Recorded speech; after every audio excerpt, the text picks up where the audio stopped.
সন্ত ৰামপাল গুৰু মহাৰাজ হৈছে এনে এজন মহাপুৰুষ যিজনে নিজৰ সত্য ভক্তি, তত্ত্বজ্ঞান, কৰুণা আৰু সেৱাৰ বলত সমাজত এক নতুন আদৰ্শ বলবৎ কৰিছে।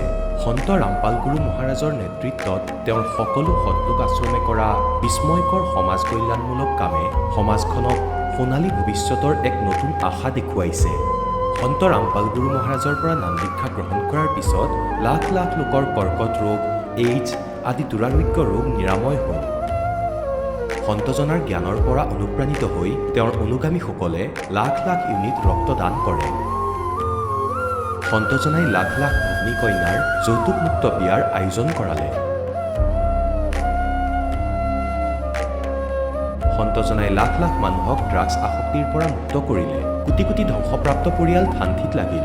সন্তজনাৰ আশ্ৰমত সমাৱেশৰ সময়ত বিনামূলীয়া চকুৰ চিকিৎসা আৰু দন্ত চিকিৎসাৰ ব্যৱস্থা কৰা হয়। সন্ত ৰামপাল গুৰু মহাৰাজৰ দ্বাৰা পৰিৱেশ সুৰক্ষাৰ উদ্দেশ্যে সময়ে সময়ে বৃহৎ পৰিসৰত বৃক্ষৰোপণ কৰা হয়। সন্তজনাই আৰ্তজনক তাৎক্ষণিক সকাহ দিবলৈ এম্বুলেন্স সেৱা আৰম্ভ কৰিছে। সন্তজনাই তেওঁৰ অনুগামীসকলক তেওঁলোকৰ শৰীৰ দান কৰিবলৈ অনুপ্ৰাণিত কৰে, যাতে মানৱতাৰ সেৱা আৰু চিকিৎসা ক্ষেত্ৰত উন্নতি কৰিব পৰা যায়। সন্ত ৰামপাল গুৰু মহাৰাজৰ সকলো আশ্ৰমত প্ৰতিদিনে বিনামূলীয়া ধৰ্মভোজৰ আয়োজন কৰা হয়, য'ত প্ৰতিবাৰেই প্ৰতিটো জাতি, প্ৰতিটো ধৰ্মৰ মানুহে একেলগে বহি ভোজন কৰে।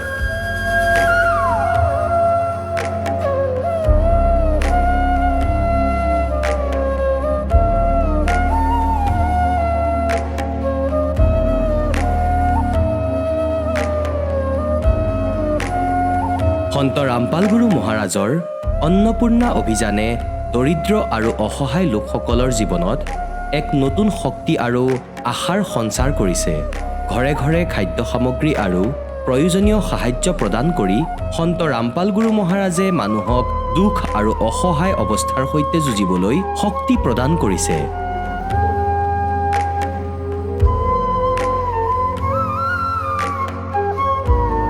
দৰিদ্ৰ লোকসকলৰ বাবে ঘৰ নিৰ্মাণ কৰা সন্ত ৰামপাল গুৰু মহাৰাজৰ অসাধাৰণ কাৰ্যই এনে এক নিদৰ্শন দাঙি ধৰিছে, যি যুগ যুগ ধৰি সন্তজনাৰ উদাৰতা আৰু দয়াৰ প্ৰতীক হিচাপে জনাজাত হৈ ৰ'ব।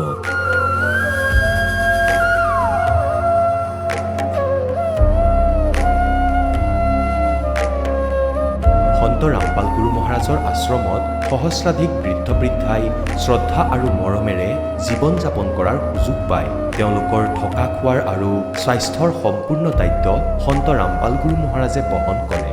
অনাথ শিশুৰ বাবে সন্ত ৰামপাল গুৰু মহাৰাজৰ সকলো আশ্ৰম বিশেষ বৰদানতকৈ কম নহয়, য'ত তেওঁলোকক শিক্ষা, সংস্কাৰ আৰু ভৱিষ্যতৰ বাবে উন্নত সুবিধা প্ৰদান কৰা হয়। বানপানী, ভূঁইকঁপ বা মহামাৰী যিয়েই নহওক, সন্ত ৰামপাল গুৰু মহাৰাজ আৰু তেওঁৰ অনুগামীসকল সদায় আৰ্তজনৰ বাবে আগৰণুৱা হৈ থাকে। ক'ভিড মহামাৰীৰ সময়ত সন্ত ৰামপাল গুৰু মহাৰাজৰ আশ্ৰমৰ পৰা কোটি কোটি লোকক খাদ্য, ঔষধ আৰু জীৱন ৰক্ষক সামগ্ৰী যোগান ধৰা হৈছিল। দুখীয়াক সকাহ কৰাই হওক বা যিকোনো শোষিত বা নিপীড়িত শ্ৰেণীৰ অধিকাৰ আৰু মৰ্যাদাৰ বাবে যুঁজ দিয়াই হওক, সন্ত ৰামপাল গুৰু মহাৰাজে সদায় তেওঁলোকৰ সকলো ন্যায্য দাবী চৰকাৰৰ ওচৰলৈ লৈ গৈছে আৰু তেওঁলোকক উপযুক্ত ন্যায় প্ৰদানৰ ক্ষেত্ৰত গুৰুত্বপূৰ্ণ ভূমিকা পালন কৰি আহিছে। সমাজত আধ্যাত্মিক আৰু সামাজিক মূল্যবোধৰ প্ৰতি সজাগতা অনাৰ প্ৰতিটো পদক্ষেপতে সন্ত ৰামপাল গুৰু মহাৰাজ মানৱতাৰ প্ৰকৃত সেৱক হিচাপে প্ৰমাণিত হৈছে। সন্ত ৰামপাল গুৰু মহাৰাজৰ জীৱনে আমাক শিকাইছে যে প্ৰকৃত সেৱা সেইটোহে যিটো নিস্বাৰ্থভাৱে কৰা হয়। আহক আমিও এই মহান সন্তজনৰ এই মহান সেৱাৰ কামত যোগ দিওঁ আৰু সন্ত ৰামপাল গুৰু মহাৰাজৰ পৰা নাম দীক্ষা লৈ আমাৰ জীৱন ধন্য কৰি তোলোঁ।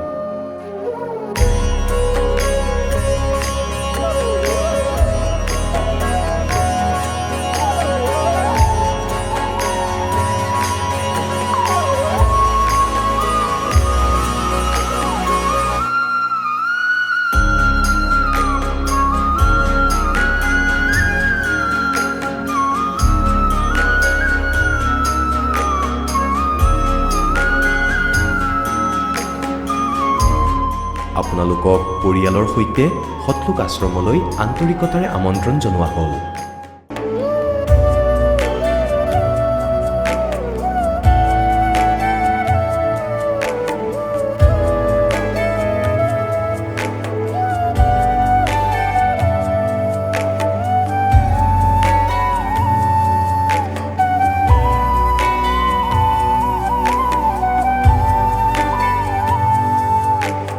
পূৰ্ণ পৰমাত্মাক পাবলৈ আৰু তেওঁৰ পৰা প্ৰকৃত লাভ প্ৰাপ্ত কৰিবলৈ পবিত্ৰ বাইবেলত প্ৰমাণ আছে যে প্ৰভুৱে মানুহক নিজৰেই স্বৰূপত সৃষ্টি কৰিলে, 6 দিনত সৃষ্টি ৰচনা কৰি 7ম দিনত বিশ্ৰাম লৈছিল। কোৰাণ শ্বৰীফত প্ৰমাণ পোৱা গৈছে যে স্বয়ং খোদাই হজৰত মহম্মদক কৈছে যে মই তোমাক সেই পৰমাত্মাৰ মহিমা ক'বলৈ পঠিয়াইছোঁ। সেইজন পৰমাত্মা হৈছে কবীৰ, যিজনে 6 দিনত সৃষ্টি ৰচনা কৰি 7ম দিনত সিংহাসনত আৰোহণ কৰিলে। তেওঁৰ খবৰ কোনোবা বাখবৰ তত্ত্বদৰ্শী সন্তক সুধি চাওকচোন। অনুগ্ৰহ কৰি অৱশ্যেই শুনক জগতগুৰু তত্ত্বদৰ্শী সন্ত ৰামপাল গুৰু মহাৰাজৰ অমৃত বচন। দৰ্শকসকল, যদি কোনো ব্যক্তিয়ে বছৰ বছৰ ধৰি এনে এটা ৰোগৰ সৈতে যুঁজি থাকে যিয়ে প্ৰতিদিনে তেওঁক বিষ আৰু কষ্ট দিয়ে আৰু পূজা পাঠ, ব্ৰত উপবাস, তীৰ্থ সকলো ধৰণৰ চেষ্টা কৰাৰ পিছতো যদি তেওঁ কোনো আৰাম নাপায়, তেন্তে কি হ'ব? দৰ্শকসকল, উত্তৰাখণ্ডৰ নিবাসী নীলন শৰ্মাৰ কাহিনীও ঠিক এনেকুৱাই। তেওঁ 8 বছৰ ধৰি মাইগ্ৰেনৰ দৰে ভয়ংকৰ ৰোগত ভুগি আছিল। ব্ৰহ্মা, বিষ্ণু, মহেশৰ পূজা কৰিলে, পিতৃপুৰুষৰ বাবে শ্ৰাদ্ধ কৰিলে, তীৰ্থস্থানলৈ গ'ল, ব্ৰত উপবাসো ৰাখিলে, কিন্তু তাৰ পিছতো কোনো ধৰণৰ লাভ নাপালে। কিন্তু নীলমে কয় তেওঁৰ জীৱন তেতিয়াই সলনি হ'ল যেতিয়া তেওঁ সন্ত ৰামপাল গুৰু মহাৰাজৰ শৰণ লাভ কৰিলে। তেতিয়া তেওঁ আজি সম্পূৰ্ণৰূপে সুস্থ। সঁচাকৈয়ে শাস্ত্ৰানুকূল ভক্তিৰ দ্বাৰা মাইগ্ৰেনৰ দৰে জটিল ৰোগো দূৰ হ'ব পাৰে নেকি? আহক শুনো নীলম শৰ্মাৰ সঁচা কাহিনী তেওঁৰ মুখেৰে। নমস্কাৰ। নমস্কাৰ ছাৰ। কি নাম আপোনাৰ? মোৰ নাম নীলম শৰ্মা। বাইদেউ ক'ৰ পৰা আহিছে আপুনি? হয়, মই উত্তৰাখণ্ডৰ হয়, ডিষ্ট্ৰিক্ট পৌৰী। সন্ত ৰামপালদেৱ মহাৰাজৰ পৰা নাম দীক্ষা আপুনি কেতিয়া ল'লে? সন্ত ৰামপালদেৱ মহাৰাজৰ পৰা মই নাম দীক্ষা 24 জুলাই 2019ত লৈছিলোঁ। সন্ত ৰামপালদেৱ মহাৰাজৰ পৰা নাম দীক্ষা লোৱাৰ আগতে আপুনি কিবা ভক্তি সাধনা কৰিছিলনে? হয়, আমি পৰম্পৰাগত ভক্তি কৰিছিলোঁ, যেনে ধৰক ব্ৰহ্মা, বিষ্ণু, মহেশ্বৰৰ ভক্তি আৰু পিতৃ ইত্যাদি শ্ৰাদ্ধ কৰা, তীৰ্থলৈ যোৱা, ব্ৰত ৰখা, এইবোৰ পূজাই কৰিছিলোঁ। আৰু এইবোৰ পূজা কৰাৰ পিছতো আমি একো লাভ পোৱা নাছিলোঁ। তেন্তে আপুনি সন্ত ৰামপালদেৱ মহাৰাজৰ শৰণলৈ কেনেকৈ আহিল? 2017ত মোৰ মা জড়িত আছিলে, গতিকে মই মাৰ পৰা তেওঁৰ জ্ঞান শুনিলোঁ যে এই গুৰুজনে এনেকুৱা ধৰণৰ জ্ঞান দিয়ে, সন্ত ৰামপালদেৱ মহাৰাজে এনেকুৱা জ্ঞান দিয়ে, মানে এনেকুৱা ধৰণৰ ভক্তিবিধি দিয়ে। প্ৰথমতে মই এনেকুৱা লাগিছিল যে ইয়াক এনেকুৱা ভক্তি, কবিৰক পৰমাত্মা বুলি কৈ আছে, মানে ইয়াৰ প্ৰমাণনো কি আছে? তাৰ পাছত মই সন্ত ৰামপালদেৱ মহাৰাজৰ সৎসংগ শুনিলোঁ, ইউটিউবত শুনিলোঁ, বেছিকৈ টিভিতো শুনিলোঁ। তাৰ পাছত যেতিয়া মই তেওঁৰ সৎসংগবোৰ মোবাইলৰ পৰা শুনিছিলোঁ, তেতিয়া মোৰ লাহে লাহে জ্ঞান হ'ল যে তেওঁৰ নিচিনা জ্ঞান আজিলৈকে কোনেও দিয়া নাই। মই আজিলৈকে যিমান সৎসংগ শুনিছোঁ টিভিত, মোৰ এনেকুৱা কেতিয়াও লগা নাছিল যে কাৰো সৎসংগতে যে হয় এওঁৰ জ্ঞানত দৃঢ়তা আছে। কিন্তু যেতিয়া মই সন্ত ৰামপালদেৱ মহাৰাজৰ সৎসংগ শুনিলোঁ, তেতিয়া মই বহুত বেছি প্ৰভাৱিত হ'লোঁ যে সঁচাকৈয়ে এওঁৰ জ্ঞান আটাইতকৈ বেলেগ। আৰু তেওঁ শাস্ত্ৰৰ দ্বাৰা প্ৰমাণিত যি ভক্তিবিধি আছে সেয়া কয়। গতিকে মই 24 জুলাই 2019ত দিল্লীৰ দ্বাৰকা ছেক্টৰ 1ৰ পৰা নাম ল'লোঁ। তাৰপিছত পৰমাত্মাৰ শৰণ পালোঁ মই। সন্ত ৰামপালদেৱ মহাৰাজৰ পৰা নাম দীক্ষা লোৱাৰ পিছত আপুনি কিবা লাভপ্ৰাপ্ত কৰিলেনে? হয়, লাভটো মই বহুত পালোঁ, কিন্তু বিশেষকৈ এইটো লাভ পালোঁ যে যিটোৰ পৰা মই দুখিত আছিলোঁ প্ৰায় 8 বছৰৰ পৰা, মোৰ মূৰত মাইগ্ৰেনৰ সমস্যা আছিলে। 24 ঘণ্টাই মূৰৰ বিষ হৈ আছিলে, কিবা খালেই বমি হৈ গৈছিল। মোৰ চকুত ইমান বিষ হৈছিল, এনেকুৱা লাগিছিল যে দৃষ্টিশক্তি গুচি যাব এতিয়া মোৰ। তাৰ পাছত সন্ত ৰামপালদেৱ মহাৰাজৰ পৰা নাম উপদেশ লৈ 15 দিনলৈ যি ভক্তিবিধি কৰিলোঁ, যেনে মন্ত্ৰ জপ কৰা, সৎসংগ শুনা, তেওঁৰ মন্ত্ৰৰ পৰাই মই ইমান পাৰ্থক্য দেখিলোঁ যে মোৰ মূৰৰ বিষ ক'ত নোহোৱা হৈ গ'ল মই গমেই নাপালোঁ। মোৰ এনেকুৱা লাগিল যেন মোৰ মূৰটো পাতল হৈ গ'ল, চকুত যেন নতুনকৈ দৃষ্টিশক্তি আহি গৈছে, একেবাৰে টেনশ্যন ফ্ৰী হৈ গৈছিলোঁ। গতিকে সেইদিনাৰ পৰাই মই ইমান বেছি দৃঢ় বিশ্বাসী হৈ গ'লোঁ যে সন্ত ৰামপালদেৱ মহাৰাজৰ জ্ঞান আৰু তেওঁৰ মন্ত্ৰত যি শক্তি আছে আন কাৰোৰেই নাই। মাইগ্ৰেনৰ সমস্যা সম্পূৰ্ণৰূপে নোহোৱা হ'ল, এতিয়া সুস্থ মই। তাৰ বাহিৰেও মই শাৰীৰিক লাভ পালোঁ, মানসিক লাভ পালোঁ, ঘৰতো উন্নতি হ'ল, ঘৰত সকলো ধৰণৰ শান্তি আছে, আন একোৱেই প্ৰব্লেম নাই। মোৰ ঘৰ আছে দিল্লীত, 10 বছৰৰ পৰা মই দিল্লী পালনত আছোঁ। আৰু এটা ডাঙৰ সমস্যা যিটো 2006 পৰাই আছিল, মোৰ ভাইটিৰ তাৰ মগজুৰ সমস্যা হৈ গৈছিল। তাৰ মূৰত ডক্টৰে কৈছিলে যে যি মূৰৰ শিৰা থাকে তাতে তাৰ কিবা কেমিকেলৰ অভাৱ হৈ গৈছিলে, যি কাৰণে সি ভাল হ'ব নোৱাৰে, আৰু যদি হয়ো সি জীৱনটো ঔষধ খাব লাগিব। তাৰপাছত আমি সমস্যাত পৰিলোঁ যে এতিয়া কি হ'ব। তাৰপাছত কি হ'ল, সি ঔষধ খায়ে থাকিলে, একো পাৰ্থক্য অহা নাছিলে। তাৰপাছত সি নিচাও আৰম্ভ কৰি দিলে।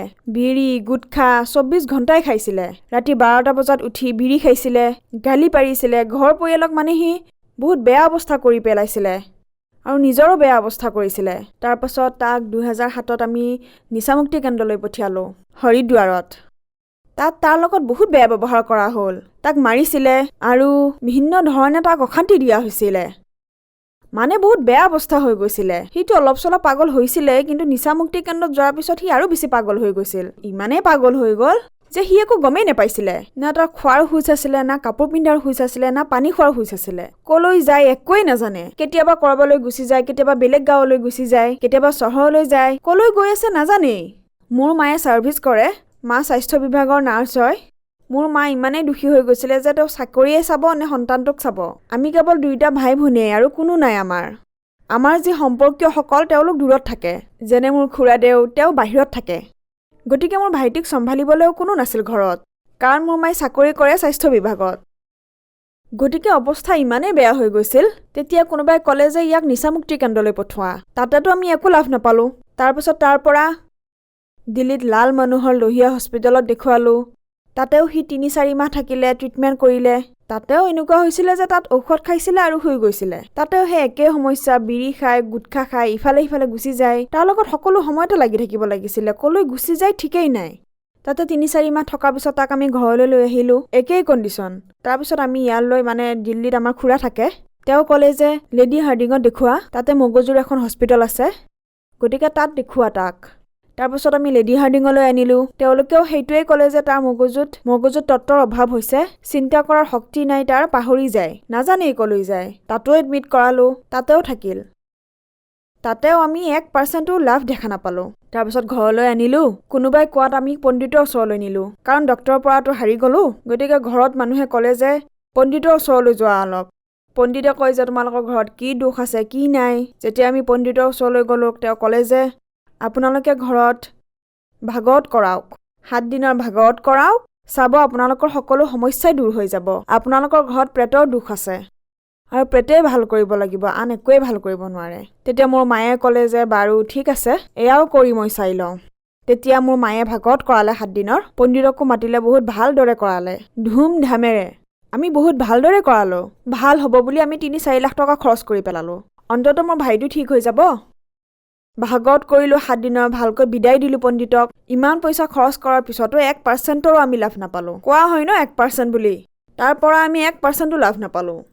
তাৰ পাছত আমি নাস্তিকতাৰ ফালে গুচি গ'লোঁ, যে ভগৱান থকা হ'লে নিশ্চয় শুনিলে হয় আমাৰ কথা। ভগৱানে আজিলৈ নুশুনিলে আমাৰ।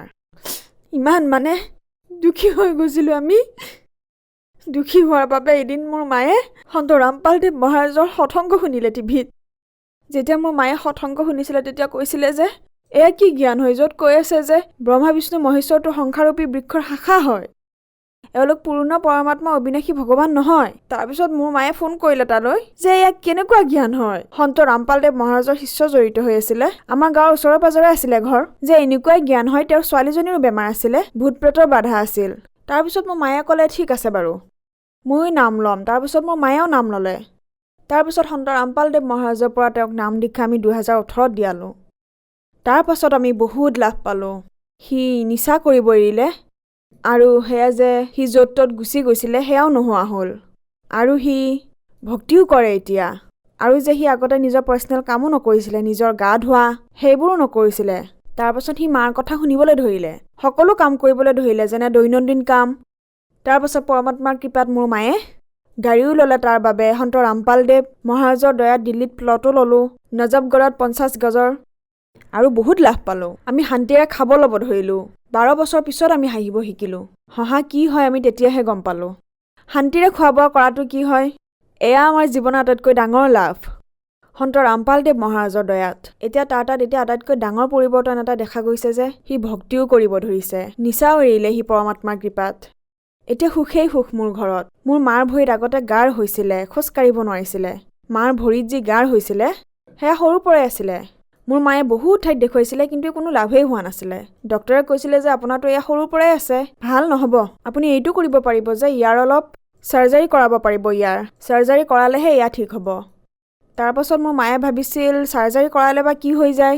ঠিক আছে কৰাই চাওঁ বুলি এবাৰ চেষ্টাও কৰিছিলে তেওঁ, কিন্তু তাৰ পৰা একো লাভ নহ'ল, একেবাৰে 1% লাভ নহ'ল। আৰু মোৰ মাৰ ভৰিৰো বিষ আছিলে, মূৰতো বিষ আছিলে, ভালদৰে মোৰ মায়ে বাছতো যাব নোৱাৰিছিলে।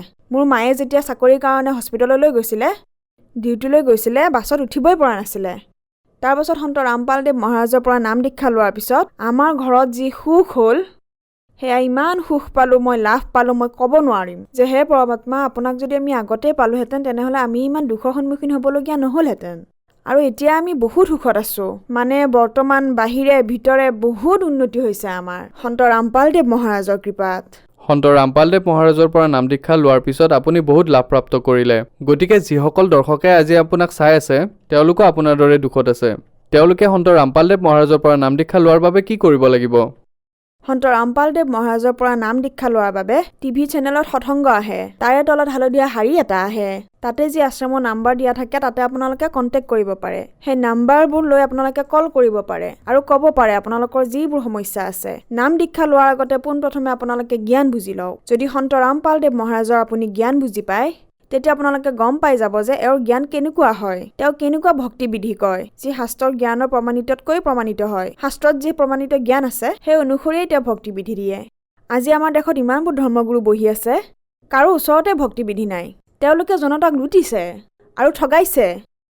আৰু সন্ত ৰামপালদেৱ মহাৰাজে এখন এখন শাস্ত্ৰ খুলি সকলোবোৰ ধৰ্মৰ গ্ৰন্থ খুলি দেখুৱাইছে যে ইয়াতে এইটো লিখা আছে, ইয়াৰ অৰ্থ এইটো হয়, ব্ৰহ্মা বিষ্ণু মহেশ্বৰ, এওঁলোকৰ স্থিতি কি, তেওঁলোক অবিনাশী নহয়। দেৱী ভাগৱতত লিখাই আছে প্ৰকৃতি দুৰ্গা দেৱীৰ পৰা উৎপন্ন হৈছে, আমাৰ আবিৰ্ভাৱ আৰু তিৰুভাৱ হয়। যদি আপোনালোকে নাজানে আবিৰ্ভাৱ তিৰুভাৱ কি হয়, সংস্কৃতৰ যি অৰ্থ আছে সেয়া ডিক্সনাৰীটো চাব পাৰে। আৰু সকলোবোৰ গ্ৰন্থ খুলি খুলি দেখুৱাইছে সন্ত ৰামপালদেৱ মহাৰাজে। আজিৰ সমাজ পঢ়া শুনা কৰা হয়, এনেকুৱাতো নহয় যে মানুহে সাধাৰণ কথাও নাজানে। সমাজখন শিক্ষিত।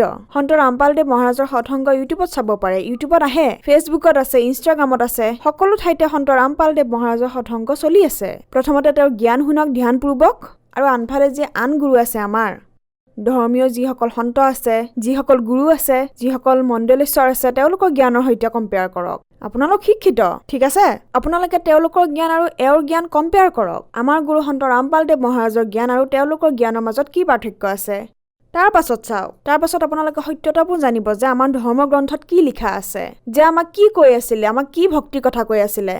সেই ভক্তি কৰাৰ পিছত আমাৰ পূৰ্বপুৰুষ ভূতৰ জুনিলৈ যায়, প্ৰেতজনী ভূতজনীলৈ যায়, তাৰপাছত আমাক অশান্তি দিয়ে।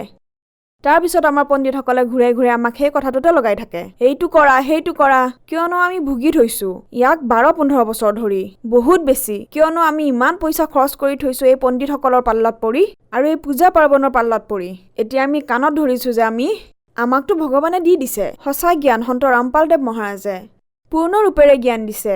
গোটেই বিশ্বতে তত্ত্বদৰ্শী সন্ত ৰামপালদেৱ মহাৰাজৰ দৰে কোনো তত্ত্বদৰ্শী সন্ত নাই, আৰু তেওঁৰ সমান জ্ঞান দিব পৰা গুৰুও নাই।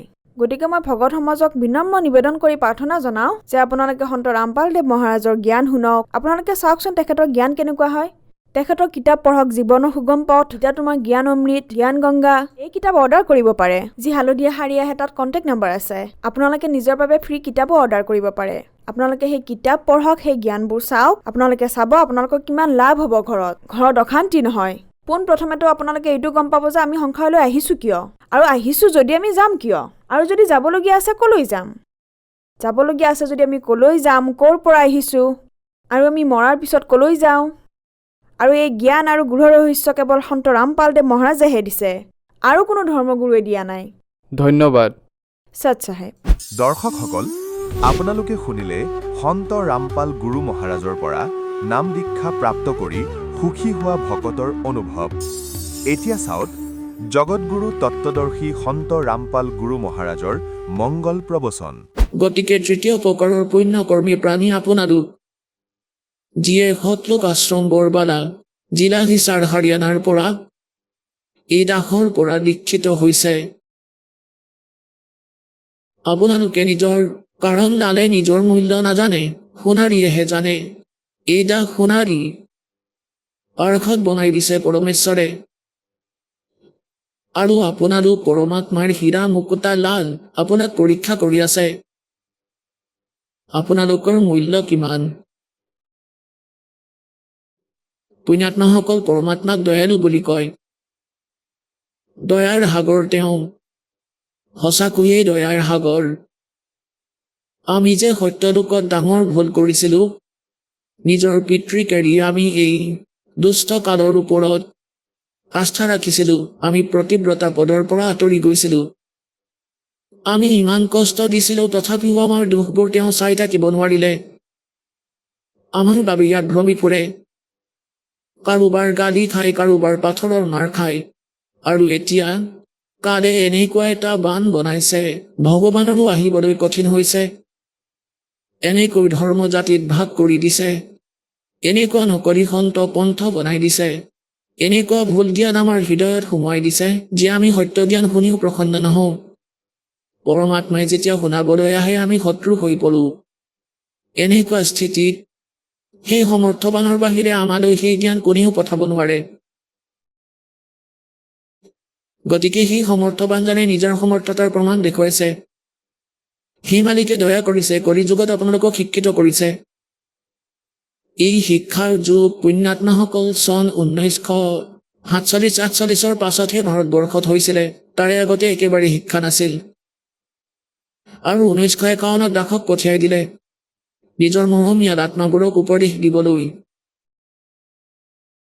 আৰু এতিয়া এই মিডিয়া আৰু যিমানবোৰ ছায়েন্সৰ প্ৰগতি যি আমাৰ বাবে আৱশ্যক, সদগ্ৰন্থবোৰক বুজিবলৈ, এই সকলো 2000ৰ পিছতহে দিছে পৰমাত্মাই। মোবাইলৰ আৰম্ভণি, এই ইলেক্ট্ৰনিক মিডিয়া যি টিভি চেনেল ধুনীয়াকৈ বনাইছে। গতিকে পৰমাত্মাই দয়া কৰিছে আপোনালোকৰ ওপৰত, যাতে পৰমাত্মাৰ সন্তানে সেই সদগ্ৰন্থবোৰৰ দ্বাৰাই ভগৱানক জানক, যাক আৰম্ভণিৰ পৰাই শিৰোধাৰ্য কৰা হৈছে। এতিয়া যিবোৰ সদগ্ৰন্থক আমি শিৰোধাৰ্য বুলি মানিছিলোঁ, সেই পবিত্ৰ বেদ, পবিত্ৰ গীতা, পবিত্ৰ কুৰাণ, পবিত্ৰ বাইবেল, পবিত্ৰ গুৰু গ্ৰন্থ চাহেব, আৰু তাতেও পৰমাত্মাৰ মহিমাই বৰ্ণিত।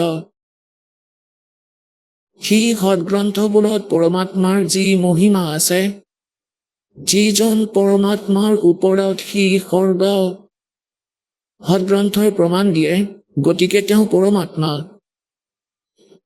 এতিয়ালৈকে আমাৰ ধৰ্মগুৰুসকলে ভুল জ্ঞান শুনাই আহিছে, নাম এই সদগ্ৰন্থবোৰৰে লৈছিলে, আৰু এই সদগ্ৰন্থবোৰত থকা জ্ঞানৰ বিপৰীত জ্ঞান শুনাইছিলে।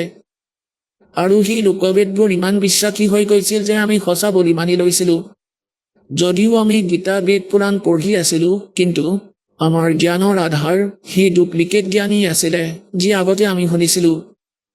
যি কাৰণে আজিলৈকে যিমানবোৰ ঋষি, মহৰ্ষি আৰু বিশ্বৰ যিমানবোৰ পন্থ জন্ম হৈছে, সিহঁতৰ বৰ্তমানত যিমান গুৰু আছে, সিহঁত সকলোৱে ভ্ৰমিত যে পৰমাত্মা নিৰাকাৰ, আৰু সকলো সদগ্ৰন্থতে পৰমাত্মাক সাকাৰ, নৰাকাৰ বুলি কোৱা হৈছে। গতিকে সেই লোকবেদ আমাৰ ভিতৰত সমাৱেশ হৈ আছিলে। সদগ্ৰন্থবোৰক আধাৰ মানিছিলোঁ যদিও জ্ঞান তাৰ বিপৰীত আমি স্বীকাৰ কৰি থৈছিলোঁ। তাক আঁতৰাবলৈ এই সদগ্ৰন্থবোৰ আপোনালোকৰ মুখামুখি কৰোৱাটো অনিবাৰ্য আছিলে। এইটোৱেই কাৰণ যে আজি পৰমাত্মাৰ সন্তানে আজি নিজৰ পিতৃক চিনি পাব ধৰিছে, আৰু দৌৰি দৌৰি আহি আছে, নিজৰ কল্যাণ কৰাই আছে। পুণ্যাত্মাসকল এই স্থানৰ পৰা যিবোৰ প্ৰাণীয়ে উপদেশ প্ৰাপ্ত কৰিছে, সেইজনৰ মুক্তিত আশংকা নাই। এই কথাত আপুনি নিশ্চিন্ত হৈ যাওক, আপোনাৰ মুক্তি 101% হ'ব। কিন্তু ইয়াত মৰ্যাদা প্ৰথম। মৰ্যাদাত থাকিলে ভগৱান সদায় লগত থাকিব। মৰ্যাদা ভাঙিলে সীতাৰ দৰে অৱস্থা হ'ব, যিয়ে অলপমান অসচেতন হৈছিলে, লক্ষ্মণ ৰেখা পাৰ কৰিছিলে। তেতিয়া সীতাই ভাবিছিল যে কিনো হ'ব, অলপ সময়ৰ কথা, এতিয়া গৈ এতিয়াই উভতি আহিম। সাধুক আটা অলপ দি সাধুৰ বিষ ধৰি সেই দুষ্ট ৰাৱণ থিয় হৈ আছিল। গতিকে মৰ্যাদা ত্যাগ কৰাৰ বাবে তাইৰ কিমান দুৰ্গতি হ'ল। 12 বছৰলৈকে ৰাৱণৰ বন্দীশালত আবদ্ধ হৈ থাকিলে। লাখ কোটি মানুহৰ মৃত্যু হ'ল, তেতিয়াহে সমস্যাৰ সমাধান হ'ল। কিমান পাপৰ ভাগী হ'ব লগা হ'ল অলপমান মৰ্যাদা ভঙাৰ বাবে। ঠিক সেই প্ৰকাৰে যি শংখ ভক্ত পৰমাত্মাৰ শংখ আৰু পৰমাত্মাই দিয়া মৰ্যাদাৰ উলংঘা কৰিব, সি সীতাৰ দৰে পস্তাব আৰু বহুত দূৰলৈ গুচি যাব। এতিয়া পুণ্যাত্মাসকল মানৱ শৰীৰ প্ৰাপ্ত কৰি আমি কি কৰিব লাগে? এই জ্ঞান সৎসংগৰ পৰা হয়। আৰু সৎসংগলৈ আহিলে গম পায় যে মই ইমান দিনে কি কৰি আছিলো আৰু কৰিব কি লাগিছিলে আচলতে। আমি সাংসাৰিক ব্যৱস্থাপনাত ইমান ৰঙীন হৈ পৰিছো, ইজনক দেখি আনজনে,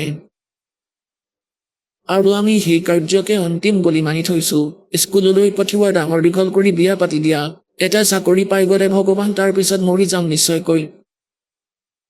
নহয়, যিবোৰ হ'বলগীয়া থাকে সেয়া কপালত থকাবোৰেই হয়। যেতিয়ালৈকে আমি সৎভক্তি নকৰোঁ, যেতিয়ালৈকে আমি সত্য সাধনা নকৰোঁ, পৰম সন্তৰ শৰণলৈ নাহোঁ, সন্তানে নিজৰ ভাগ্যত থকাখিনি প্ৰাপ্ত কৰে। প্ৰত্যেক পিতৃ মাতৃৰ চেষ্টা থাকে যে মই নিজৰ ল'ৰা ছোৱালীবোৰক ভালদৰে পঢ়ুৱাম আৰু এওঁলোকে ভাল চাকৰি প্ৰাপ্ত কৰি সুখী হওক। কিন্তু কিমান শতাংশ ল'ৰা ছোৱালী সফল হয় আৰু কিমান শতাংশই সেই সৰ্বোচ্চতা প্ৰাপ্ত কৰিব পাৰিছে? যি সকলোৱে এটা উদ্দেশ্যলৈয়ে পঢ়ি থাকে। গতিকে ইয়াৰ পৰা সিদ্ধ হৈ যায় সিহঁতৰ ভাগ্যই বাধা দিয়ে যেতিয়ালৈকে ভক্তি নকৰে। আৰু যি সময়ত আমি সত্য সাধনা আৰম্ভ কৰি দিওঁ, সেই সময়ত পৰমাত্মাই আমাৰ ভাগ্যত লিখাখিনি সলাবলৈ আৰম্ভ কৰি দিয়ে।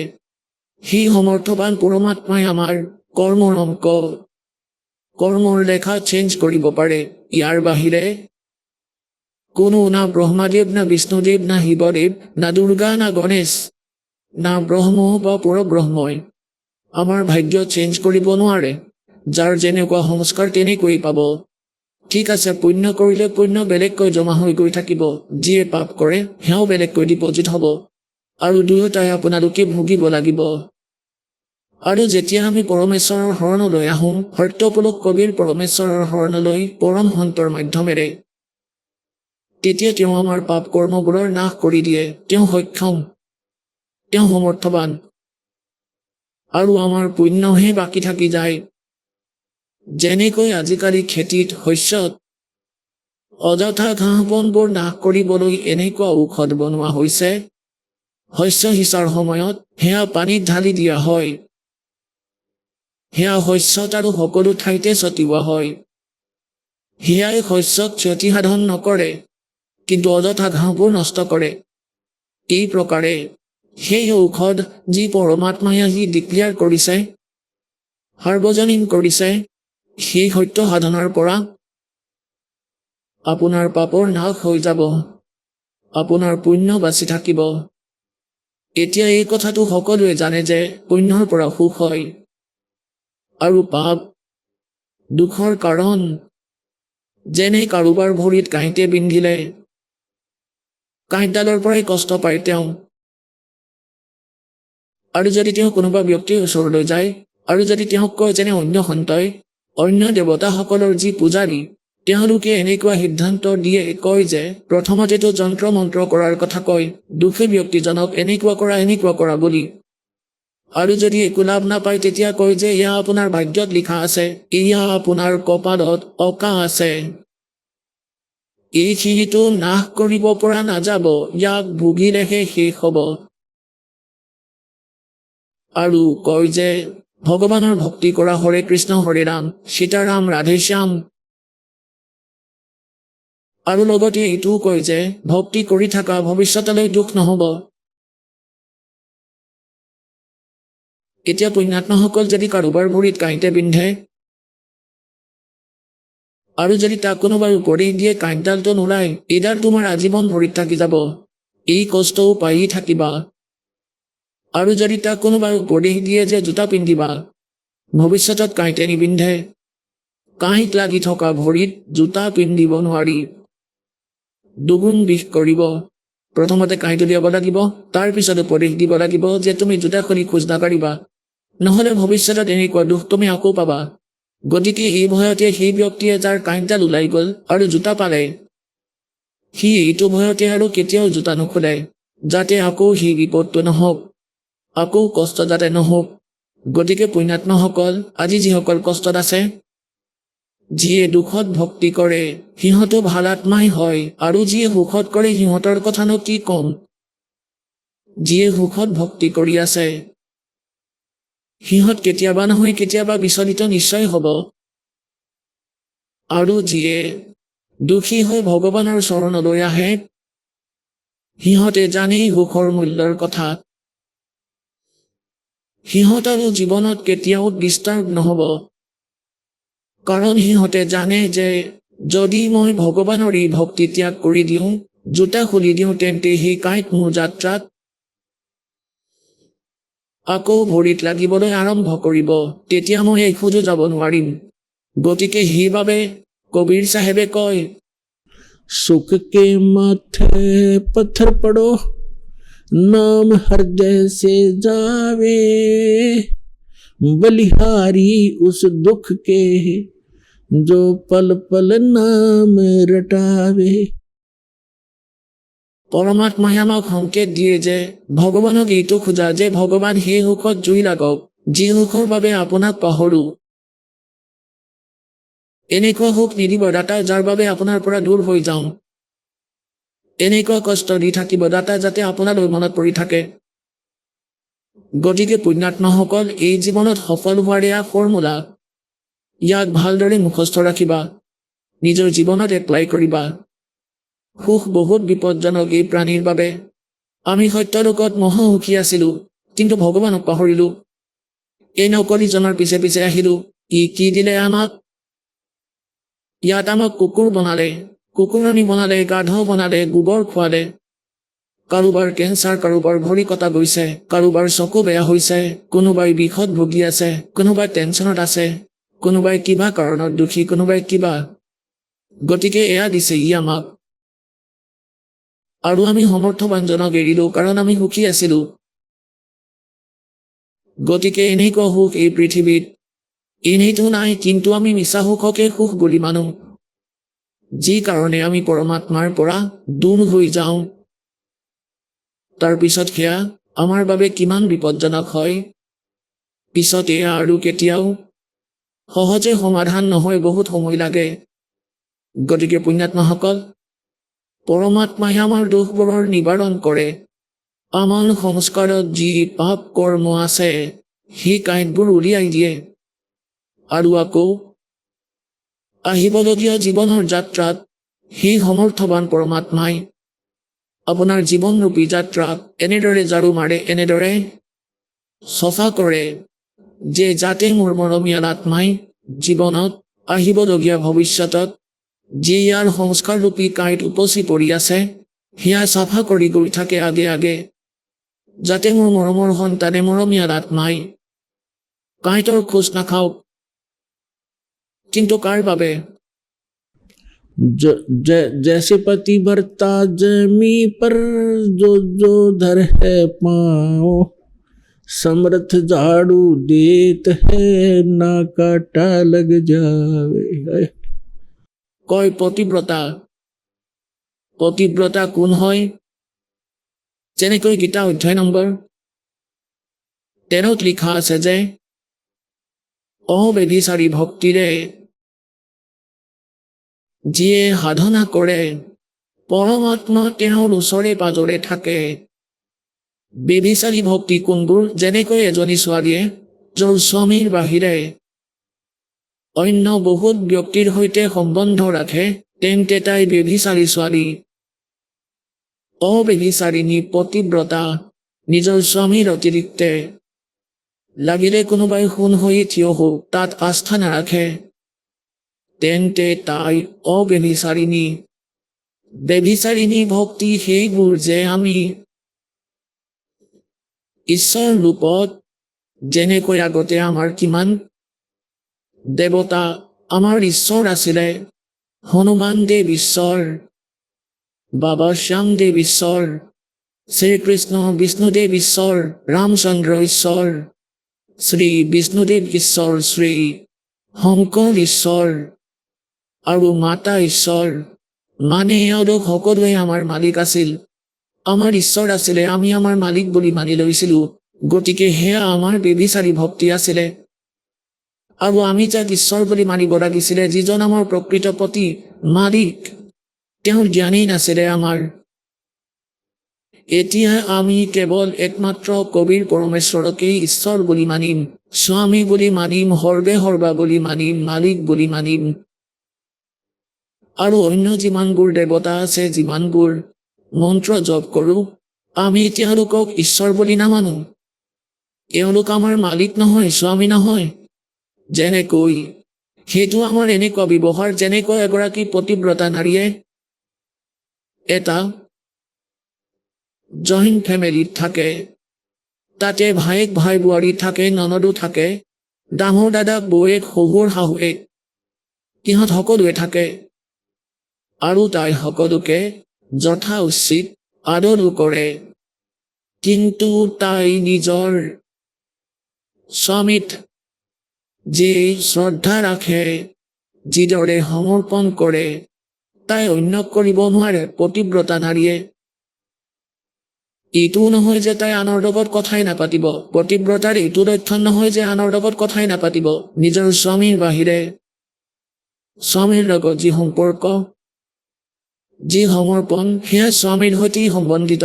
বাকী সকলোৰে লগত ভালদৰে কথা পতা, মৰমেৰে কথা কোৱা, সকলোকে যথা উচিত আদৰ কৰা, সম্বন্ধীয় আহিলে সিহঁতক ভালদৰে ভোজন কৰোৱা, ভালদৰে কথা পতা। গতিকে তাই পতিব্ৰতা ছোৱালী। আৰু পতিব্ৰতা যদি নিজৰ স্বামীৰ বাহিৰে আনৰ লগত ভাল মুখেৰে কথা নাপাতে, তেন্তে তাই ভাল নহয়। কি পতিব্ৰতা! গতিকে এই প্ৰকাৰে আমাৰ এটা জইণ্ট ফেমিলি এইটো। ইয়াৰে যেনেকৈ তিনি লোকৰ যিজন প্ৰধান, শ্ৰী ব্ৰহ্মা ৰজগুণ, শ্ৰী বিষ্ণু শতগুণ, শ্ৰী শিৱ তমগুণ, এয়া আমাৰ এটা পৰিয়াল। আৰু দেৱীসকল যি এওঁলোকৰ পত্নী, তেওঁলোকো আমাৰ বাবে আদৰণীয়, এওঁলোকো আমাৰ বাবে আদৰণীয়, ৰেচপেক্টিভ। আৰু যিমানবোৰ আন দেৱতা আছে, যিমানবোৰ মহাপুৰুষ আছে, সিহঁত সকলোৱে আমাৰ বাবে আদৰণীয়। সকলোৰে লগত আমি ভাল ব্যৱহাৰ কৰিব লাগে। তেতিয়াহে আমি এই জইণ্ট ফেমিলিত সুখেৰে থাকিব পাৰিম আৰু গোটেই পৰিয়ালৰ মাজত শান্তিও থাকিব। কিন্তু আমাৰ ঈশ্বৰ এজনেই হ'ব। যেনেকৈ পতিব্ৰতা ছোৱালীয়ে সকলোকে মৰম কৰে, যেনেকৈ ভনী ননদৰ সৈতে, সৰু ডাঙৰৰ সৈতে, সেই স্তৰৰে ভাই বোৱাৰী, ডাঙৰ বৌৱেক, শাহুৱেক, শহুৰেক, সকলোৰে লগত মৰমেৰে থাকে। আৰু সকলোকেই তাই নিজৰ বুলি ভাবে। আৰু যি সময়ত তাই স্বামীৰ সৈতে থাকিবলৈ লয়, বেলেগ হয়, জইণ্ট ফেমিলি আকৌ ভিন্ন ভিন্ন হয়, বেলেগ বেলেগ হয়, তেতিয়া দেখা যাব তাইৰ আস্থা ক'ত আছিলে। তাইৰ ভাগত যিবোৰ বস্তু পৰিব, সকলো লৈ ল'ব, এখন চামুচো নিদিব সিহঁতক। আৰু স্বামীৰ লগত সেইটো ঘৰলৈ গুচি যাব যিটো সিহঁতৰ ভাগত পৰিছে। সেইদিনাহে গম পাম তাই কাৰ পূজা কৰিছিলে। গতিকে পূজা স্বামীৰেই কৰি আছিলে আৰু সৎকাৰ সকলোৰে কৰিব লাগে।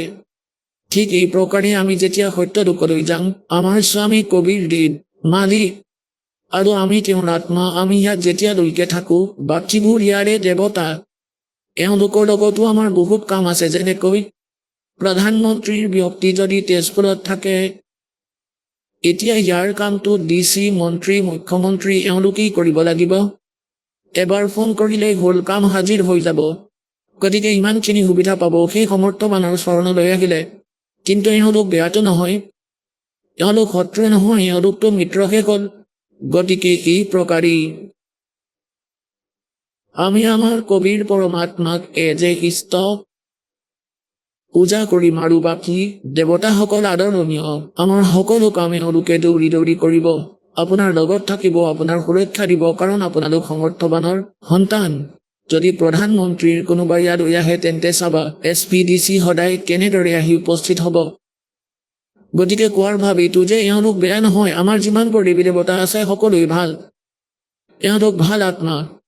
কিন্তু আমি এওঁলোকক অশান্তি দিওঁ। এতিয়া যেনেকৈ আমাৰ যদি কিবা কাম থাকে মুখ্যমন্ত্ৰীৰ লগত, আৰু যদি এপ্লিকেশ্যনখন বাৰে বাৰে DC তালৈ আনো, ডিচিৰ মূৰৰ বিষ হৈ যাব। সি ক'ব যে মই কৰিব নোৱাৰো। এইখন লৈ আপুনি মন্ত্ৰী মুখ্যমন্ত্ৰীৰ ওচৰলৈ যাওক আৰু তাৰ পিছতো আমি তেওঁৰ ওচৰলৈ যাওঁ। জয় হওক তোমাৰ, জয় হওক তোমাৰ, আপুনি ই কৰিব যি কৰিব, পঢ়ি থাকিব এই এপ্লিকেশ্যন। তেওঁতো একো কৰিব নোৱাৰে। গতিকে আমি ভুল এইটো কৰোঁ, যি কাৰ্য আমাক সমৰ্থবানজনে কৰি দিব আমি নাজানিছিলোৱেই, আৰু আমি প্ৰাৰ্থনা জনাওঁ সেই দেৱতাসকলক, তেওঁলোকে একো কৰিব নোৱাৰে। ওলোটা দুখে কৰে যে মই কৰিব নোৱাৰিম এইটো কাম। ইহঁত সদায় হাতযোৰ কৰি থিয় হয় দুৱাৰলৈ আহি। গতিকে এই প্ৰকাৰে আমি অজ্ঞানতাৰে নিজৰ টাইম ৱেষ্ট কৰি আছিলোঁ আৰু সেই লাভৰ পৰাও বঞ্চিত হৈছিলোঁ যি ভগৱানৰ পৰা পাবলগীয়া।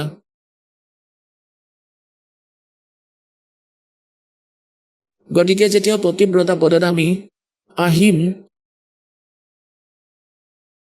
जैसे पतिव्रता पति से राती आन पुरुष नहीं भावे बस हर में सुरत प्रीतम में ऐसे ध्यान लगावे। যেনে ছোৱালীৰ বিয়া হৈ গ'লে নিজৰ স্বামীৰ ঘৰলৈ যায়, তাৰপিছত আকৌ এদিন মাক দেউতাকৰ ঘৰলৈ আহে। তাত তাই নিজৰ পৰিয়ালৰ লগত থাকে, কিন্তু বাহিৰৰ পৰাতো তাই সকলোৰে লগতে কথা পাতে, খাদ্য খাই সকলোৰে সেৱা কৰে, চাফ চিকুণ কৰে, কিন্তু নিজৰ স্বামীৰ প্ৰতি আকৰ্ষণ তাইৰ মনত সদায় থাকে। তেওঁৰ বাহিৰে কাৰো কথাই তাই নিজৰ মনলৈ নানে। ইয়াত পৰমাত্মাই কয়, जो पतिव्रता पति से राती ৰাতি মানে তেওঁৰ সৈতে বিলীন। आन पुरुष नहीं भावे অন্য ব্যক্তিৰ প্ৰতি কেতিয়াও ৰুচি নাহে। এইটো গুণ থাকে পতিব্ৰতাৰ মাজত। और बस हर में फिर भी सुरत प्रीतम में ऐसे ध्यान लगाए। গতিকে এনেকুৱা পদত যেতিয়া আমি আহিম, আমি শহুৰৰ ঘৰত আছো আৰু ইয়াত সকলোৰে লগত মিলি জুলি চলিব লাগিব আমি। কিন্তু আমাৰ যি অন্তঃকৰণৰ স্থিতি, অন্তঃকৰণত যি আকৰ্ষণ, সেয়া কবিৰ স্বামীৰ প্ৰতি থাকিব লাগে। সেই সমৰ্থবান পতিৰ বাবে অটুট হৈ থাকিব লাগে। তেতিয়া যেতিয়া আমি ইয়াৰ পৰা যাম, এই সংসাৰ এৰি চিধা তালৈ গৈ পাম, কাৰণ আমাৰ আশা। जहाँ आशा ता वासा होई मन कर्म वचन सुमरिय सोई। গতিকে এনেকুৱা স্থিতিলৈ অহাৰ পিছত যেতিয়া আমি পৰমাত্মা কবিৰ দেৱৰ বাহিৰে কাৰোৰে পৰা আধ্যাত্মিক লাভৰ ইচ্ছা নাৰাখোঁ, যেতিয়া আমি কিবা অভিযোগ দিওঁ, নিজৰ পিতা অথবা স্বামীকহে দিম। তেওঁ যাৰ দ্বাৰাই যি নকৰাওক কিয় সেইটো তেওঁৰ কাম, যাৰ দ্বাৰাই নকৰাওক তেওঁ সমৰ্থবান, তেতিয়াহে আমি সফল হ'ম। গতিকে সেই সময়ত যেতিয়া আমি এইটো স্থিতিলৈ আহিম, সেই সময়ত পৰমাত্মাই নিজৰ বাণীত নিজেই সতৰ্ক কৰি দিছে। जैसे जैसे पतिव्रता जमी पर जो जो धर है पाँव और समर्थ झाड़ू देत है ना काटा लग जावे। সমৰ্থবানজনে ঝাৰু দি যায় যে যাতে মোৰ মৰমীয়াল আত্মাক জীৱনৰূপী যাত্ৰাত অপৰূপী কাঁইতে নিবিন্ধক, ই কষ্ট নাপাওক। গতিকে পুণ্যাত্মাসকল, যেতিয়া আমি পৰমাত্মাৰ সৎভক্তি কৰিম, সিয়াৰে আমাৰ পাপ নাশ হ'ব আৰু পুণ্য বাকী থাকি যাব। जब ही सतनाम हृदय धरो भयो पाप को नासे जैसे चिंगारी अग्नि की भई पड़े पुराने गासे। কোৱা হয়, যি সময়ত আপুনি সত্য নাম প্ৰাপ্ত কৰিব, সেই সময়ৰ পৰাই আপোনাৰ পাপ গৌৰ জুই লগোৱা আৰম্ভ কৰি দিব। যেনেকৈ লাগিলে লাখ টন ঘাঁহ বন পৰি থাকক শুকান, আৰু যিমান ক্ষেত্ৰলৈকে আগুৰি নাথাকক, আৰু যদি তাত এডাল জুইশলা লগাই দিয়া হয় এটা ফিৰিঙতি, সেইবোৰ জ্বলাই শেষ কৰি দিব। আৰু যদি ধুমুহা আহে, যদি জোৰে বতাহ বলে, ইয়াক দূৰলৈকে উৰুৱাই পঠাব আৰু সেই স্থান ক্লিয়াৰ হৈ যাব। গতিকে আমাৰ যুগ যুগ ধৰি আমাৰ পাপ একত্ৰিত হৈ আছে, সঞ্চিত কৰ্ম। কেতিয়া পৰমাত্মাৰ সঁচা নাম আৰু আপোনালোকৰ সঁচা কষ্ট, পতিব্ৰতা, পদ, অবেবিচাৰী ভক্তিৰ কাৰণে আপোনালোকৰ পাপ কৰ্মৰ দমত জুই লাগি যাব। जैसे सूरज के आगे बदरा ऐसे कर्म छयारे प्रेम की पवन करे चत मंजन झलक तेज नयारे। जैसे सूरज के आगे बादल ऐसे कर्म छयारे।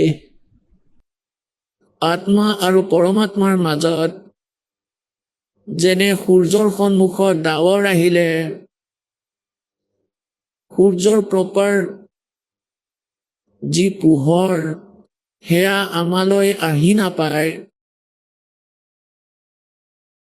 আৰু এনেকুৱা লাগে যেন আন্ধাৰ হৈ পৰিছে, ৰাতি হৈছে। গতিকে পুণ্যাত্মাসকল, যেতিয়া বতাহ জোৰেৰে গ'লে ডাৱৰক ইফালে সিফালে পঠিয়াই দিয়ে, তেতিয়াহে সূৰ্যৰ প্ৰকৃত পোহৰ আপোনালোকৰ চকুৰ সন্মুখলৈ আহে।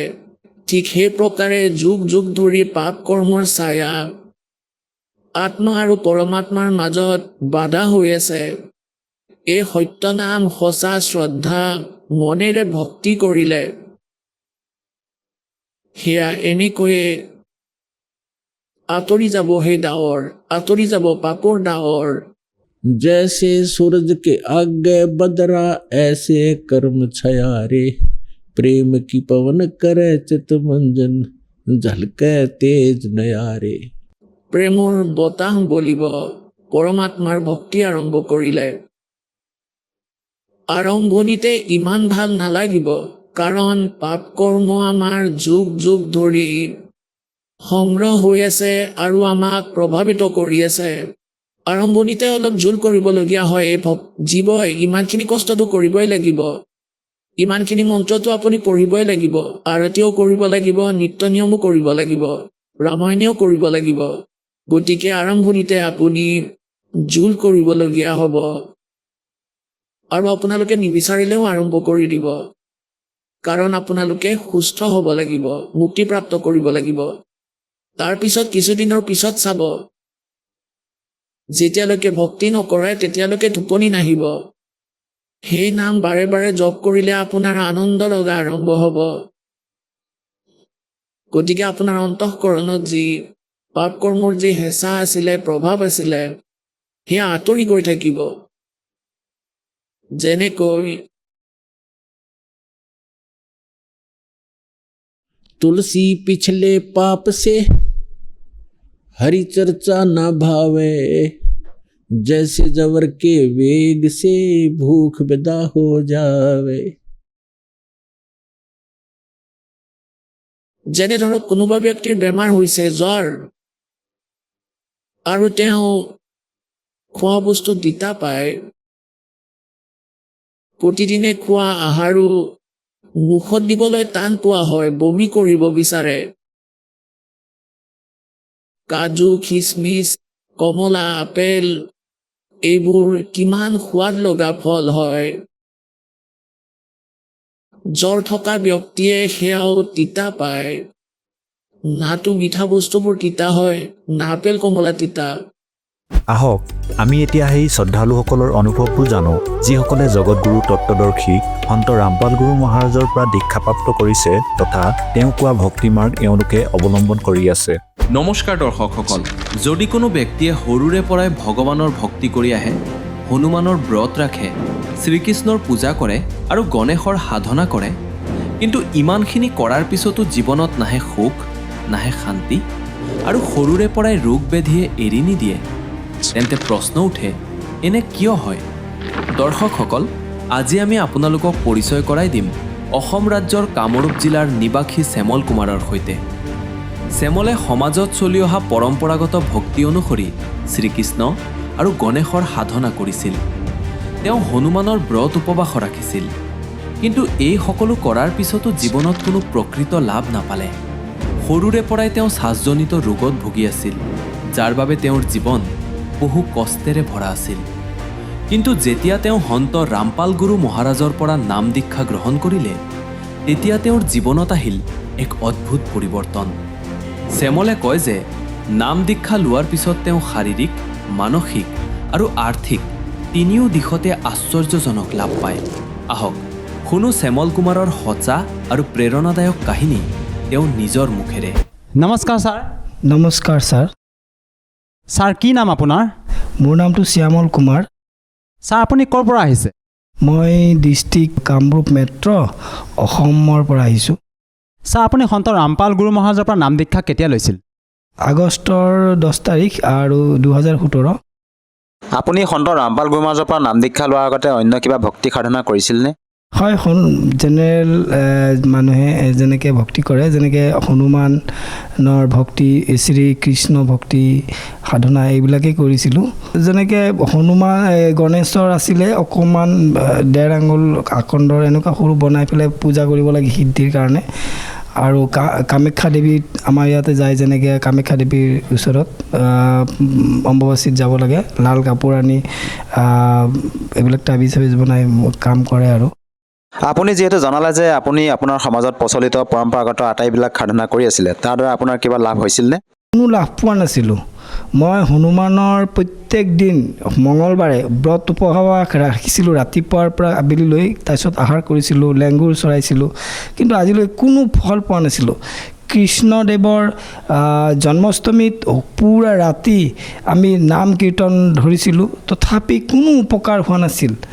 আৰু এতিয়া তেতিয়া মোৰ বেমাৰ আছিলে, যেনেকৈ হাঁপানী বেমাৰ। ৰাতি মই শুব নোৱাৰোঁ, গলত বন্ধ হৈ থাকে কফৰ দ্বাৰাই, উশাহ ল'ব নোৱাৰোঁ আৰু বহি থাকিব লাগে।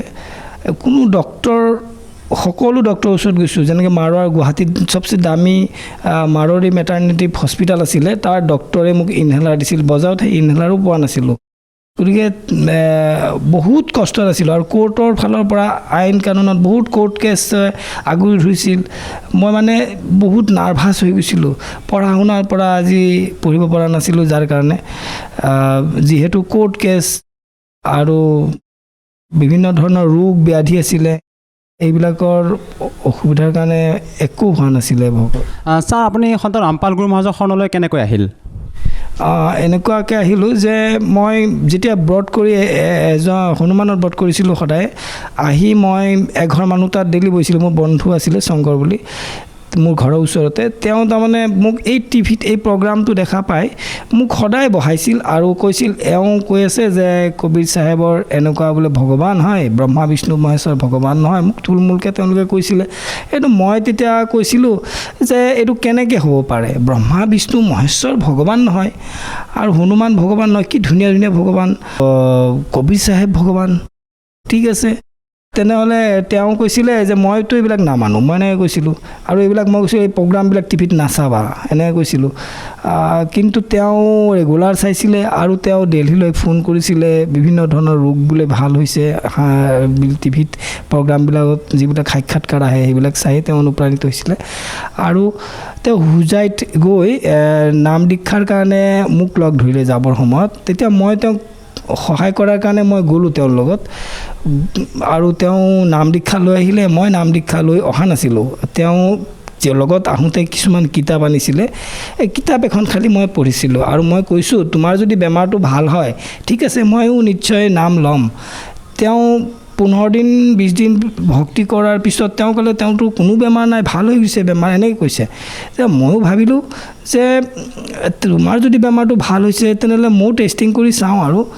আৰু সেইকাৰণে মই লগে লগে এসপ্তাহমান পিছত গৈ মোৰ নাম উপদেশ ল'লোঁ। লৈ মই পৰীক্ষা কেনেকৈ মোৰ এই বেমাৰবিলাক যে আছিল, সমস্ত বেমাৰ, যেনেকৈ হাঁপানী বেমাৰ। আৰু এই হাঁপানী বেমাৰ মানে কেনেকুৱা, আপোনাৰ শ্বাস ল'ব নোৱাৰি। কিমান বছৰ ধৰি আপোনাৰ এই হাঁপানীৰ ৰোগটো আছিল? এইটো মই প্ৰায় জন্ম পোৱাৰ পিছত মানে ক্লাছ 4 মানৰ পৰা মই গম পাওঁ। স্কুলত যেতিয়া মই পঢ়িব লাগে থিয় হৈ, তেতিয়া মই পঢ়িব নোৱাৰোঁ, মোৰ মানে উশাহ বন্ধ হৈ গৈছিলে। তেতিয়াৰ পৰা মই কষ্ট পাই আছিলোঁ। আৰু এইবিলাক মানে বুকত যেতিয়া কফ জমা হয় তেতিয়াতো জানেই, কাহি মানে জ্বৰ হৈ যায়, তাৰপিছত চৰ্দি হৈ যায়। ডক্টৰ তাত মানে বছৰত মই 4 বাৰ কৰি যাব লাগে। ৰাস্তাৰে মই খোজকাঢ়িব নোৱাৰোঁ, উশাহ ধূলিৰ কাৰণে, ধূলি সোমালেই মোৰ এইটো হয়। দোকান আছিলে, দোকানত মই বহিব নোৱাৰোঁ, যে যেতিয়া দোকানৰ আৰমালি চাফা কৰিব লাগে পূজাৰ সময়ত, এনেকৈ ছাৰ আপুনি যিবোৰ কথা ব্যক্ত কৰিলে আমাৰ সাধাৰণ দৰ্শকে এই কথাবোৰ কেনেকৈ মানি ল'ব যে এজন সাধাৰণ সন্তৰ পৰা নাম দীক্ষা লোৱাৰ পিছতে আপুনি বিভিন্ন মাৰাত্মক ৰোগৰ পৰা পৰিত্ৰাণ পাইছে। যিহেতু বৰ্তমান আমাৰ আধুনিকতাৰ এই যুগত চিকিৎসা পদ্ধতি উন্নত হৈছে, আপুনি যি বেমাৰৰ কথা ক'লে সেই বেমাৰৰ বাবে আপুনি হয়তো উন্নত চিকিৎসা কৰিলে হয়, নিশ্চয় ঠিক হ'লে হয়, কিন্তু এই কথাষাৰ আপুনি কেনেকৈ বিশ্বাস দিয়াব আমাৰ এই যিসকল দৰ্শকে টিভি চেনেলত আপোনাক প্ৰত্যক্ষ কৰি আছে? হয়, এইটোতো বহুত ডাঙৰ কথা যে এজন সন্তৰ নাম উপদেশৰ পৰা লোৱাৰ পিছত বিশ্বাস কৰিবৰ কাৰণে এইটোতো বহুত ডাঙৰ কথা। তাৰ কাৰণে এইটো মোৰ নিজৰ প্ৰেক্টিকেলি এইটো মই বিশ্বাস কৰিছোঁ, যিহেতু মই টেষ্টিং কৰি চালোঁ আৰু ডক্টৰ মাৰোৱাৰী মেটাৰনিটি এনেকুৱা হস্পিটেল বা আমাৰ ভূতনাথত চবচে আয়ুৰ্বেদিকৰ ডাঙৰ ডক্টৰ এটা আছে, তেওঁৰ পৰাও খাইছোঁ। উপায় নাই আৰু এইবিলাক এতিয়া প্ৰেছক্ৰিপশ্যনবিলাক আছে মোৰ লগত, মই অনা নাই আজি। সন্ত ৰামপাল গুৰু মহাৰাজৰ পৰা নাম দীক্ষা লোৱাৰ পিছত অন্য আৰু আপুনি কি লাভ পাইছে অলপ জনাব।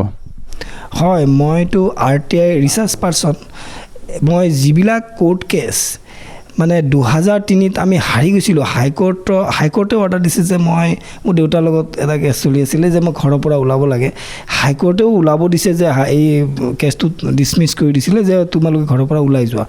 এনেকুৱা এটা কেছ মই 2017ত নাম দীক্ষা লোৱাৰ পিছত আচৰিত, সেই ডকুমেণ্টত এনেকুৱা এটা মানে মই RTIৰ দ্বাৰা ধৰিলোঁ, হাইকোৰ্টেও মানে দিয়া জাজমেণ্ট আজিলৈকে মানে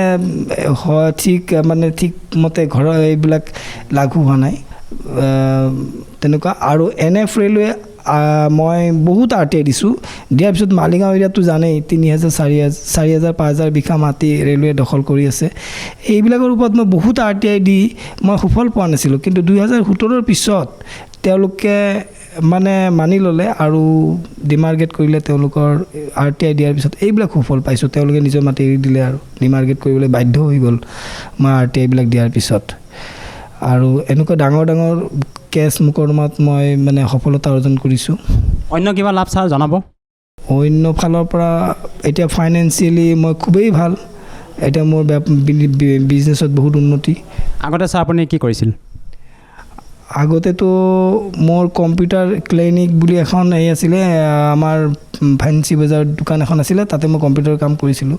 তাৰ আগতে মই ICICI প্ৰুডেন্সিয়েল, HDFC বেংক, এক্সকাৰ্ড বেংক এনেকুৱা বহুত ধৰণৰ কোম্পানীত কাম কৰিছিলোঁ, কিন্তু কোনো ফালৰ পৰা সুফল পোৱা নাছিলোঁ। কিন্তু 2017ৰ পিছত মোৰ সকলো ফালৰ পৰা নিজৰ বিজনেছ এতিয়া কৰিছোঁ, কিন্তু সুফল খুবেই ভাল বিজনেছত।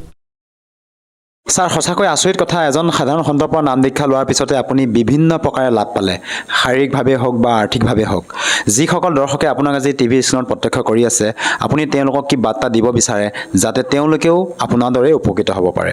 হয়, মই জনসমাজকতো প্ৰাৰ্থনাহে কৰিব পাৰোঁ, পৰমাত্মাৰ চৰণত এনেকুৱা এজন সন্ত আছে যাৰ নাম দীক্ষা লোৱা মাত্ৰকেই নিজৰ সমস্যাবিলাক সমাধান হ'ব আৰু পৰমাত্মাই চবচে ডাঙৰ জনম মৃত্যুৰ পৰা বচাব আহিছে। গতিকে মানুহে বিশ্বাস কৰিব নোৱাৰে, কিন্তু যেতিয়া নাম দীক্ষা ল'ব লগে লগে তেওঁ এইবিলাক মৰ্যাদা সহকাৰে ভক্তি কৰিলে সুফল পাবই। আৰু আজি নেটৰ যুগ, বিভিন্ন ধৰণৰ ফেচবুক, টুইটাৰ, ছ'চিয়েল মাধ্যম চলি আছে। গতিকে ইয়াতে সন্ত ৰামপালজী মহাৰাজৰ প্ৰবচন আহে, তাত সন্ত ৰামপালজী মাৰি দিলেই ফেচবুকত আহি যাব। আৰু তাত সৎসংগৰ তলত এটা পিলা পাতি চলি আছে, তাত ফোন নম্বৰ আছে। গতিকে ফোন নম্বৰ কালেক্ট কৰি তেওঁলোকে যিকোনো মুহূৰ্তত ইয়াতে যোগাযোগ কৰিব পাৰে আৰু বিভিন্ন ধৰণৰ লাভান্বিত হ'ব পাৰে। ধন্যবাদ থাকিল ছাৰ।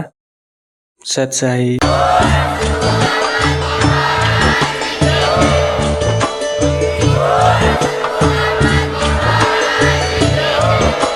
আপুনি শুনি আছিলে জগতগুৰু তত্ত্বদৰ্শী সন্ত ৰামপাল গুৰু মহাৰাজৰ মংগল প্ৰবচন। অধিক জানিবৰ বাবে ভিজিট কৰক www.jagatgururampalji.org। সন্ত ৰামপাল গুৰু মহাৰাজৰ শুভ আশীৰ্বাদত সমগ্ৰ বিশ্বতে 500তকৈ অধিক নাম দীক্ষা কেন্দ্ৰ আছে, য'ত সন্ত ৰামপাল গুৰু মহাৰাজৰ দ্বাৰা বিনামূলীয়াকৈ নাম দীক্ষা দি থকা হৈছে।